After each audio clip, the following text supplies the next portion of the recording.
If I'm his coach, if I'm his general manager, I'm telling him, next time you shoot a three, I'm going to fine you $1,000. Joel Embiid's flopping situation was already bad. Then Shaquille O'Neal got on live TV and made it 10 times worse. Joel Embiid will never win a championship until he gets his mind and his attitude right. Shaq didn't just talk about the fall. He went after Embiid's toughness, his game, and his entire legacy. And here's why Shaq's words could follow Embiid for the rest of his career.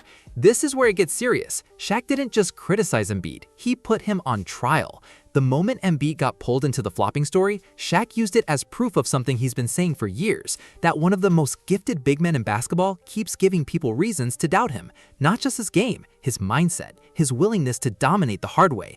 That's what made this hit so different. It wasn't just Embiid flops, it was the flopping is only the beginning. Underneath it, Shaq saw a superstar with every tool in the book, but not always the hunger to use them the right way.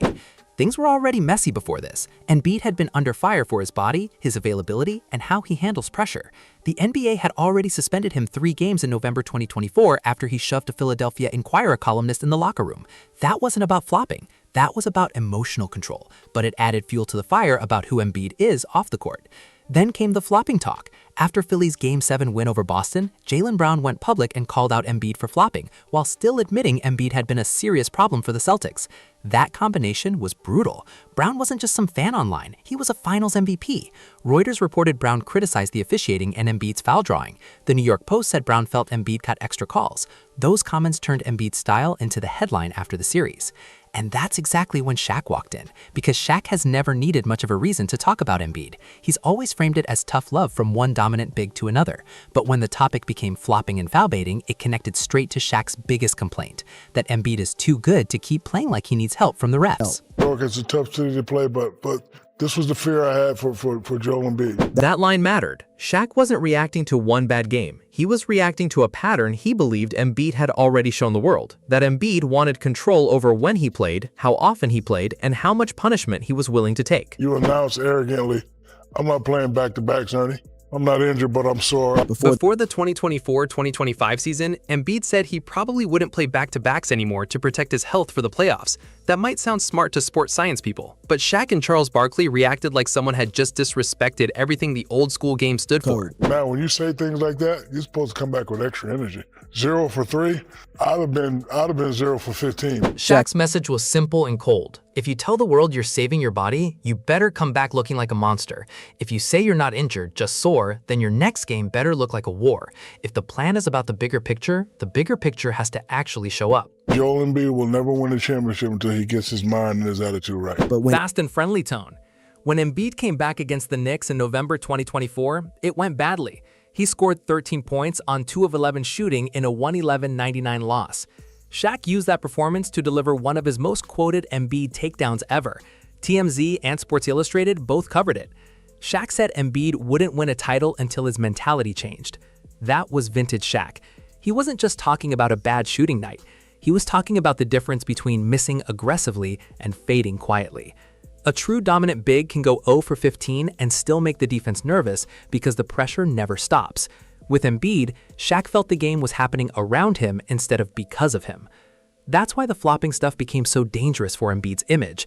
Every dramatic fall started looking like confirmation to people who already believed he hunted whistles. To old school fans, every tumble became a symbol of modern basketball going soft. To Shaq, it was personal. It was Embiid choosing the easy route instead of the most devastating one. And here's what made Shaq's words cut even deeper. He wasn't attacking an average player. He was attacking an MVP.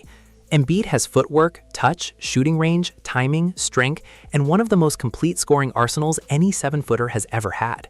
He won the 2022-23 MVP. He's led the league in scoring. When healthy, he can make elite defenders look helpless. That's exactly why Shaq gets so frustrated. Embiid has too much talent to be stuck in the same loop every year. Injuries, second-round exits, foul baiting, conditioning questions, and another reset. Shaq's issue has never been that Embiid lacks ability. It's that his playing style and mentality keep handing critics the ammunition they need. So when people frame this as Shaq destroys Embiid after his flopping ban, the exact wording might be stretched. There's no verified recent NBA suspension officially called a flopping ban on record. But the story still worked because it matched what people already felt. Embiid's flopping reputation had become a public case file. Brown poured gas on it, and Shaq had been sitting at the desk with a folder labeled, "I told you so." He did not take a three in the second half. He played well, and we've been giving him the blueprint. Fast and friendly tone. Shaq knows Embiid can dominate. The whole basketball world knows it. Coaches know it. Defenders definitely know it.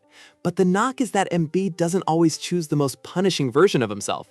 Sometimes he steps out. Sometimes he settles. Sometimes he leans into whistles instead of forcing the defense to collapse under his weight. And when a 7-foot MVP gets known for flopping, people react differently than they would with a smaller guard.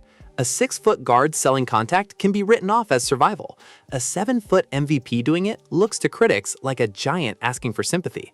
That's why Shaq's "get inside" message became so easy to turn into a viral clip. I'm telling them, next time you shoot a three, I'm going to fine you $1,000. It's funny, but the point underneath it is dead serious. Shaq believes Embiid's best basketball isn't complicated. Catch it deep, turn, punish, draw the double team, kick out, and repeat until the defense breaks.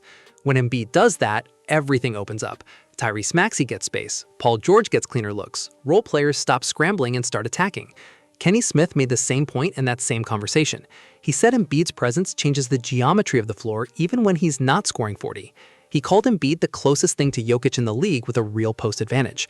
So the question is never whether Embiid is great. The question is why his greatness still feels like a debate. Part of the honest answer is injuries. Embiid's body has been through a war. He missed his first 2 NBA seasons with foot problems. He's dealt with knee issues, facial injuries, thumb ligaments, Bell's palsy, and more. That medical history is real. It complicates Shaq's play-through-it message. A 7-footer with repeated lower body injuries is not the same as a healthy wing wanting a night off. But Shaq's bigger issue isn't really the body, it's the messaging. When Embiid told the world he wouldn't play back-to-backs, Shaq heard a franchise player giving himself an exit before the season even got going. For someone who built his legacy on physical domination, that public statement sounded like the opposite of leadership. You have to want to be that guy. And with his statements the other day, I don't think Joel wants to be that guy. That's the heart of Shaq's argument. He wants Embiid to want the burden, not just the MVP votes, not just the touches, not just the free throws, the real burden, the nights where the jumper isn't falling, and the only way to win is to keep walking into bodies anyway. So when he came out and said, I'm not playing back-to-back, I thought about it first. I'm like, you don't get double team, you don't get triple team, or you pick and pop. Why are you tired? That line is harsh and ignores some medical reality, but it shows exactly how Shaq sees the world. He watches Embiid taking pick-and-pop threes in a spaced-out league that's already designed to protect big men. So when Embiid talks about soreness, Shaq hears a modern star asking for extra protection in a game that's already built to give it to him. And that's where the flopping angle becomes the perfect accelerator. If a player is constantly injured, fans feel sympathy. If he draws constant fouls, fans respect the pressure he creates. But when a player is constantly injured, constantly resting, constantly drawing fouls, and constantly accused of faking contact, those things start blending into one ugly image. Every fall becomes symbolic. Every grimace becomes content. Jaylen Brown's comments after Game 7 fed right into that. He accused Embiid of flopping while still praising his talent. That actually made the criticism sharper. He was basically saying, this guy is already too good to need all of this. That's almost exactly what Shaq has been saying, just in different words. The difference is, Brown blames the league, Shaq blames Embiid. Brown looks at the whistle, Shaq looks at the man. That tension is why the story won't die. Every side has a real point, and every point creates more conflict. And underneath all of it sits one painful truth. When Embiid plays like a monster, nobody can stop him. But his critics don't trust that version to show up every single time it matters most. Get your big ass on the inside. Don't shoot no more threes. Ever. That clip works because it's simple, funny, and brutally direct. It's also the entire Shaq Embiid debate in one sentence. Shaq isn't asking Embiid to be less skilled, he's asking him to weaponize his size first and decorate it with skill second. The paint is dinner, the jumper is dessert. And Shaq is even given credit when Embiid did it right, praising him for avoiding threes in the second half and forcing Boston to react. Kenny pushed back on calling Embiid lazy, saying that word doesn't fit him. That balance matters. This isn't just a pylon. It's a room full of former players who agree on Embiid's greatness but disagree on what that greatness demands from him. But the core question doesn't change. Every postseason from here brings the same checklist. Is he healthy? Is he aggressive? Is he settling? Is he falling too much? Is he leading? Is he punishing the defense or waiting for the whistle? Shaq has already given his answer. Embiid has the tools, but not always the mindset. He needs to stop giving critics excuses and start imposing his will on the game. When a man is that big and that skilled, the conversation should not still be about flopping.